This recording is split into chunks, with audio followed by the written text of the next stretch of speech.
স্পষ্টভাবে বার্তা দিতে চায় যে যতক্ষণ না পর্যন্ত এই পুলিশকে যারা অপরাধী, যারা আমাদের মা বোনদের সাথে, আমাদের পুজো কমিটির সাথে এই ধরনের অপমানমূলক আচরণ করছে, আর হবেই না কেন? বাস কেমন হয়, ঝাড় যেরকম হবে বাস সেরকমই হবে। তাকে মমতা বন্দ্যোপাধ্যায় যেভাবে মঞ্চ থেকে ভগবান রামচন্দ্রের অপমান করবে, আমার নিজে বলছে ন্যারেটিভ বানাবে নাকি? ন্যারেটিভ বানাবে না, আমলের দুধ খায় না, রামদেব দুধ খায় না, রামের দুধ খায়, এগুলো কথা বলছে। আজকে একজন মুখ্যমন্ত্রী হয়ে উনি যে ধরনের শব্দ ব্যবহার করছে, যে ধরনের আচরণ করছে, আমার অন্তত পক্ষে লজ্জা হয়। কারণ হাজার হোক তিনি তো আমারও মুখ্যমন্ত্রী। আজকে লজ্জা লাগে এরকম অশিক্ষিত মুখ্যমন্ত্রী পশ্চিমবঙ্গকে সবার আগে নষ্ট করার কাজ করছে। এই ধরনের অসভ্য মুখ্যমন্ত্রী পশ্চিমবঙ্গে এর আগে দেখে। পশ্চিমবঙ্গে এর আগে এমন মুখ্যমন্ত্রী দেখেছে, প্রফুল্ল ঘোষের মতো মুখ্যমন্ত্রী, অনেক হয়তো আপনারা নাম ভুলে গেছি। ডিএসসি ছিলেন কেমিস্ট্রিতে, ডিএসসি ছিলেন। তার ভারতবর্ষের ইতিহাসে কেমিস্ট্রির লোক, ভারতবর্ষের ইতিহাসের উপর লেখা একটা বই আছে, ভারতবর্ষের প্রাচীন ভারতের ইতিহাস পড়বেন। কি অসাধারণ লেখক, অসাধারণ বুদ্ধিমান, অসাধারণ বুদ্ধিদীপ্ত মানুষ। বিধানচন্দ্র রায়ের মতো মানুষ হয়েছে 1950 সাল থেকে, যিনি পুরো মুখ্যমন্ত্রী হয়েছে। নিজের পক্ষে জ্যোতি বসুর মতো অসভ্য ছিল, উল্টোপাল্টা কথা বলতে হয়েছে, কোনো ডাউট নেই, কিন্তু শিক্ষিত কোন লোককে আমরা পেয়েছি মুখ্যমন্ত্রী ছিল। আর আজকে লজ্জা লাগে যে বাংলা গোটা দেশের বৌদ্ধিক রাজধানী, আগে তার মুখ্যমন্ত্রী জালি পিএইচডি ডিগ্রিধারী। এটা বলতে আমাদের লজ্জা লাগে। এই লজ্জা আমরা রাখবো কোথায়? তার যুব আইকন, তিনি হচ্ছে 12 অবধি পড়াশোনা করে জালি এমবিএ করেছেন। আগে লিখতেন এমবিএ পাস, এখন লজ্জায় লেখেন। তবে চিন্তা নেই, এই দুঃখ, এই লজ্জা বেশি দিন আর নেই। আপনারা নিশ্চিত থাকুন, 26-এ নরেন্দ্র মোদীর সরকার এই রাজ্যে প্রতিষ্ঠিত হতে চলেছে, নাম রাজ্যে প্রতিষ্ঠা হতে চলেছে। এই পশ্চিম না, আপনি পুরোটা শুনুন ম্যাডাম, পুরোটা শোনার দরকার নেই। আপনারা যে চটি চাটেন সেটা আপনাদেরকে দেখে স্পষ্ট হয়ে যায়, তাই আপনাদেরকে চটি চাটা পড়তে হবে। আচ্ছা, পুলিশের মান সম্মান কোথায় গেছে? গাড়িতে উঠে যদি কোনো একটা বিএসএফ এর বা কোনো আর্মি ড্রেস পরে একটা লোককে দেখে না, লোকে জায়গা থেকে উঠে, সিট থেকে উঠে ট্রেনে বাসে বসতে দেয়। আর পুলিশকে দেখলে পরে অন্যদিকে মুখ ঘুরিয়ে নেয়। এই অবস্থা পুলিশের মমতা বন্দ্যোপাধ্যায় করেছে, পলিটিক্যাল কাজে ব্যবহার করে পুলিশকে নষ্ট করেছে। তাই আমার প্রশ্ন, দিয়ে পাচ্ছেন না, আপনার মেয়ে সুরক্ষিত নয়। মানে শুনলাম দক্ষিণ 24 পরগনায় পুলিশের মেয়ের সাথে কাণ্ড হয়ে গেছে।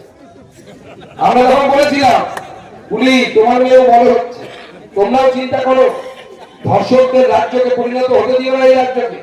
পুলিশ তখন আমাদের কথা হয়তো শুনেনি, বা শুনলেও হয়তো তাদের পা মেলাতে পারেনি, পা মেলাতে পারেনি। কিন্তু আমি জানি বেশিরভাগ পুলিশ মন থেকে চায় যে অত্যাচারী সরকার চলে যাক, এবং সেটা 26-এ সেই স্বপ্ন পূরণ হবে। আমার আপনার সবার স্বপ্ন। আর লাস্টে আমি এটা বলে দিতে চাই, আমাদের জেলা সভাপতি অর্জুন দা এখানে উপস্থিত আছে এবং অন্যান্য নেতৃত্ব এখানে উপস্থিত আছে। এই আইসির বিরুদ্ধে যদি ব্যবস্থা না নেওয়া হয়, চিন্টু মাহাতের বিরুদ্ধে যদি ব্যবস্থা না নেওয়া হয়, এবং আরেকজন পুলিশ অফিসার আছে, তার নামটা আমার এই মুহূর্তে মনে নেই, আফতার নাকি নাম, আফতার মল্লিক,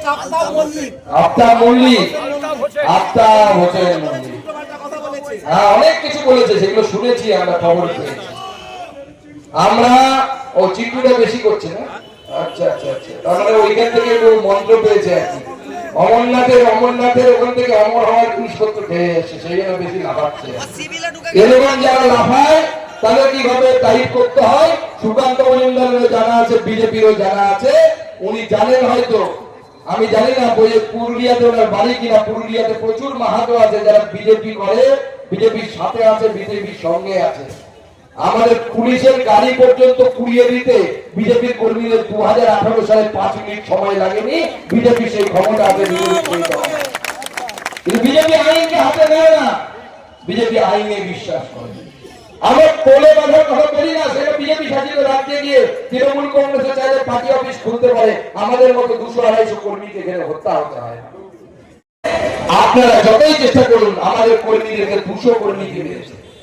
কে বলছে এখন কেউ কিছু হলে যদি জ্বর হয়ে মারা যায়, ডাক্তারবাবুরা নাকি এখন লিখছে এসআইআর হয়ে মারা গেছে। যদি পেট খারাপ হয়ে মারা যায়, এসআইআর হয়ে মারা গেছে। তাহলে সাংবাদিকরা জিজ্ঞেস করছিলেন যে এত লোক মারা যাচ্ছে এসআইআর। দেখুন, যখন ডেঙ্গু খুব বেড়ে গেছিল, তখন মমতা বন্দ্যোপাধ্যায় বলে দিয়েছিল মৃত্যুর কারণ ডেঙ্গু লেখা যাবে না, মনে আছে তো? আনন্দবাজার থেকে শুরু করে সমস্ত পত্রিকায় তখন বেরোচ্ছিল অজানা জ্বর, অজানা জ্বর, অর্থাৎ এমন জ্বর যার নাম জানা যায় না। এতদিনের নামটা খুঁজে পাওয়া গেছে, তার নাম হচ্ছে এসআইআর জ্বর। যে মরুক না কেন ডেলে পড়ে বললে বলে এসআইআর মারা গেছে। এবং সেইটা তৃণমূল কংগ্রেস এটা প্রমাণ করতে চাইছে। কারণ কি? কারণ হচ্ছে একটাই, আসল ইস্যু, বাংলার আসল মুদ্রা, সেই মুদ্রা থেকে আপনাদেরকে সরানো। একটা শুধু তথ্য দিচ্ছি, 2019 সাল থেকে আজ অবধি গোটা ভারতবর্ষে যত এফডিআই হয়েছে, এফডিআই মানে কি? ফরেন ডাইরেক্ট ইনভেস্টমেন্ট, অর্থাৎ বিদেশ থেকে যে সমস্ত কোম্পানিরা টাকা এখানে আমাদের এখানে লগ্নি করে, তার ফলে লাভ কি হয়? আপনার লাভ কি, আমার লাভ কি? শিল্প তৈরি হয়, কর্মসংস্থান হয়, আমার ঘরের আপনার ঘরের বেকার শিক্ষিত যুবকদের চাকরি হয়। মহারাষ্ট্র পেয়েছে হচ্ছে 31%, মানে বিদেশ থেকে যদি 100 টাকার লগ্নি আসে তার 31 টাকা মহারাষ্ট্র লগ্নি পেয়েছে। পশ্চিমবঙ্গ কত পেয়েছে শুনবেন? 0.61%, মানে 100 টাকা গোটা দেশে এসছে, পশ্চিমবঙ্গ পেয়েছে 61 পয়সা। এটাকে বলে এগিয়ে বাংলা। আর মুখ্যমন্ত্রী এখান থেকে দৃষ্টি ঘোরানোর জন্য এসআইআর এসআইআর করে চিৎকার করছেন। এসআইআর নিয়ে কেউ বিভ্রান্ত হবেন না, আপনারা আসল কথা বলুন। আমাদের এখানকার মেয়েরা ধর্ষিত হচ্ছে, মেয়েদের শ্লীলতাহানি পুলিশ করতে উদ্যত হচ্ছে, মেয়েদেরকে, মা বোনদেরকে অশ্রাব্য ভাষায় গালিগালাজ পুলিশের মুখে শুনতে হচ্ছে। আজকে আইসি কে যখন আমি চার্জ করলাম, আইসি পেছনে চলে গেলেন। আপনাকে পরিষ্কার স্পষ্ট করে বলতে চাই আইসি সাহেব, আপনি আপনার বাড়ির মেয়েদের, মায়েদের সাথে এই ভাষায় কথা বলেন, এই ভাষায় কথা বলেন। চিন্টু মাহাতো, তুমি তোমার বাড়িতে এই ভাষায় কথা বলো? তুমি তো তোমার বাড়িতে এই ভাষায় তোমার মা বোনের সাথে কথা বলো না? যদি ওই মা বোনেদের সাথে এই ভাষায় কথা বলতে না পারো, তোমার নিজের মা বোনেদের সাথে, তাহলে তোমার সামনে যারা আছে তারাও কারো না কারো মা বোন, তারাও সেই সম্মানের অধিকারী, তাদের সাথে ভদ্রভাবে কথা। তাই আজকে চকের পাড়া থেকে শুরু করে, আদিবাড়ি থেকে শুরু করে, ঘূর্ণি পূজা কমিটি থেকে শুরু করে, ঘূর্ণি আদিবাড়ি থেকে শুরু করে, কার সাথে এই পুলিশ অভব্য আচরণ করে? কি আমি মিথ্যে কথা বলছি? আপনারা কি মিথ্যে কথা বলছি? আমি বলেছি অসভ্য ব্যবহার? ম্যাডাম পুরা রেশন মতলব ওর লোকদেরকে নিয়ে এসছে, যাদেরকে জিজ্ঞেস করছে কি করতে এসছেন, বলে এসআই নিয়ে এসছি। এসআই, এসআইটা কি? বলে থানা সাব ইন্সপেক্টর নাকি? বলে না না এসআই, এটাই জানি এসআই। কাউকে জিজ্ঞেস করছে এনআরসির জন্য এসছি, এনআরসিটা কোথায়? এ তো রাম জন্মানোর আগে নাকি রামায়ণ লেখা হয়েছিল এরকম বলা হয়। বাল্মীকি নাকি রাম জন্মানোর আগে নাকি রামচন্দ্রের আগে নাকি রামায়ণ লিখেছিলেন। এনআরসি আসেনি, তার আগে বলে এনআরসি হয়ে গেছে। মমতা বন্দ্যোপাধ্যায়কে স্পষ্ট বলতে চাই, যদি এসআইআর নিয়ে আপনাদের কোনো ঝামেলা থাকে, আপনি নির্বাচন কমিশনের সামনে যান। বিজেপির নেতাদেরকে ল্যাম্প পোস্টে বেঁধে রাখবো, অভিষেক বন্দ্যোপাধ্যায় বলেছিলেন না, ল্যাম্প পোস্টে বেঁধে রাখবো। আপনারা তো বিজেপি করছেন না, করছেন না? এখন তৃণমূলের নেতারা ল্যাম্প পোস্টে বেঁধেছে, বাধার সাহস করেছে। অভিষেক বন্দ্যোপাধ্যায়কে মঞ্চ থেকে পরিষ্কার করে দিই, আমাদের হাতও আছে, দড়িও আছে প্রচুর। বাধাবাধি যদি শুরু হয়, আমরাও কম বাঁধবো না, কিন্তু এমন বাধা বাঁধবো,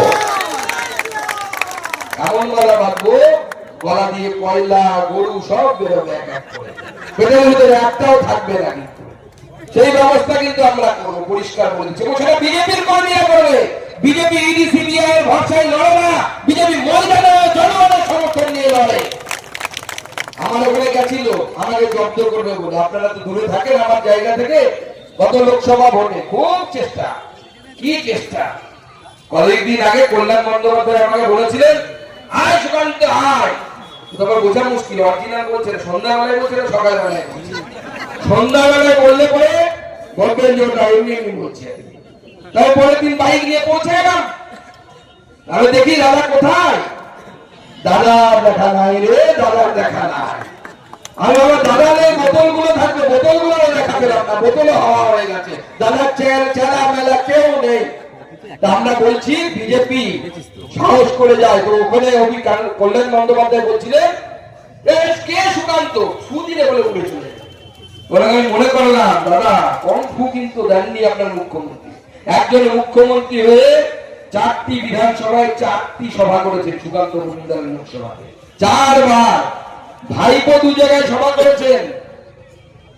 তারপরেও বাবুল সুপ্রিয়, শিক্ষামন্ত্রী বাপ্ত বসু 7 দিন, বীরবাহা হাসদা দুদিন গিয়ে সুকান্ত মজুমদারকে হারানো যায়নি। যারা ফু দিতে গেছিল, ফু দিতে দিতে তারা ফুফা হয়ে গেছে, কিন্তু সুকান্ত মজুমদার দ্বিতীয়বার জিতে এসেছে। আগামী দিনেও জিতে এখানে ভারতীয় জনতা পার্টির পতাকা আমরা উত্তীর্ণ করবো। সাপ যদি থাকে আর তৃণমূল কংগ্রেস থাকে, সাপকে বিশ্বাস করবেন, তৃণমূল কংগ্রেসকে যদি বিশ্বাস করে দেন গ্যাসের কিন্তু একদম শেষ। আমার কথা বিশ্বাস হয় না? বললো কিষেনজি, যদি প্ল্যান চেক করে কিষেনজিকে মনে হয় মাওবাদী নেতা, সিপিএম এর বিরুদ্ধে খুব লড়তো, মমতা ব্যানার্জির কথায় অনেক সিপিএম নেতাকে চালিয়েছে গুলি করলো। যদি প্ল্যান চেক করে কিষেনজিকে নামা, মমতা ব্যানার্জি একবার নামটা বললো না, পালিয়ে আবার উপরে স্বর্গে চলে যাবে, নিচে আর থাকবে না, এমন হয়েছে। উনি জানেন যে মমতা বন্দ্যোপাধ্যায়কে তৃণমূল কংগ্রেসকে বিশ্বাস করার খেসারত কি দিতে হয়। মমতা বন্দ্যোপাধ্যায়কে বিশ্বাস করবেন না। এখন শুনতে পাচ্ছি নতুন ফন্দি কেটেছে। কি ফন্দি? সেই ফন্দি বলছে যে সব জায়গায় ওদের ইআরও যারা আছে তারা ডব্লিউবিসিএস অফিসার। অনেকে আছে আমার ওই একটা অফিসারের, ডব্লিউবিসিএস এর অফিসারের কথা শুনি, যারা খালি খাতা দিয়ে চির পেয়েও নাকি ডব্লিউবিসিএস অফিসার হচ্ছে। আমরা পশ্চিমবঙ্গে এটা বন্ধ শুনিনি যে সাদা খাতা দিয়ে চাকরি পাবে। আজকাল তো শুনতে পাচ্ছি, তাই তো? হ্যাঁ, 26,000-এর চাকরি চলে গেছে। এখন ছাত্রছাত্রীরা মাস্টারমশাই বোর্ডে লিখতে ভুল করলে সন্দেহ করে তাকায়, হ্যাঁ রে এটা কি অরিজিনাল মাস্টারমশাই না পাঠ্য অপর মাস্টারমশাই? মাস্টারমশাইয়ের নাম হয়ে গেছে পাঠ্য অপর মাস্টারমশাই। যে যদি একটু ভুল করে দিল সন্দেহ করে যে পাঠ্য অপর মাস্টারমশাই নিশ্চয়ই ওই বাড়িতে টাকা দিয়ে তবে চাকরি পেয়েছে। আজকে বাংলা শিক্ষা ব্যবস্থায় থেকে এই জায়গায় নিয়ে গেছে, চাকরি নেই, বাকরি নেই। অবাক হয়ে যাবে শুনলে পরে। এই যে এখন এসআই করে লাফাচ্ছে না, এসআই করে লাফাচ্ছে। তো আজকে ফেসবুকে আসার সময় একটা গল্প বললাম, কালকে দেখি অভিষেক বন্দ্যোপাধ্যায় হাঁটছেন, তার আগে মমতা ব্যানার্জি হাঁটছে, তার পেছনে আরো কিছু হাঁটছেন, সুন্দরী সুন্দরী চেহারার বিভিন্ন নায়িকা সব হাঁটছেন তার পেছনে। তো আমি ফেসবুকে আসার সময় একটা গল্প বললাম যে এক স্কুলে ইংরেজি মাস্টারমশাই আসেনি। আমি পরিষ্কার বলতে চাই, যদি এইভাবে দিনের পর যদি পুলিশের হাতে আপনাদের সম্মান নষ্ট হয়, আপনাদের ইজ্জত নষ্ট হয়, সেই ইজ্জত কিন্তু কোন লক্ষ্মীর ভান্ডার, কোন অন্নপূর্ণার ভান্ডার ফিরিয়ে আনতে পারবে না। আপনার ছেলের হাতে যদি কাজ না থাকে, তাকে যদি দক্ষিণ ভারতে গিয়ে কাজ করতে হয়, আপনার সেই অসম্মান কেউ রক্ষা করতে পারবে না। তাই আগামী নির্বাচনে ভারতীয় জনতা পার্টির হাতকে শক্তিশালী করুন, নরেন্দ্র মোদীর হাতকে শক্তিশালী করুন। আর এই আন্দোলনকে জানি রাখুন, যতক্ষণ না পর্যন্ত অমরত্ব প্রাপ্ত হচ্ছে ততক্ষণ পর্যন্ত আমাদের এই লড়াই থাকবে। কি লড়াই করবেন তো? লড়তে পারবেন তো? নাহলে যদি না সবাই এরপরে এসপি অফিস আমরা দণ্ড ভণ্ড করে দেওয়ার ব্যবস্থা এসপি অফিস ভারতীয় জনতা পার্টি করবেন। আমাদের ভারত মাতা কি?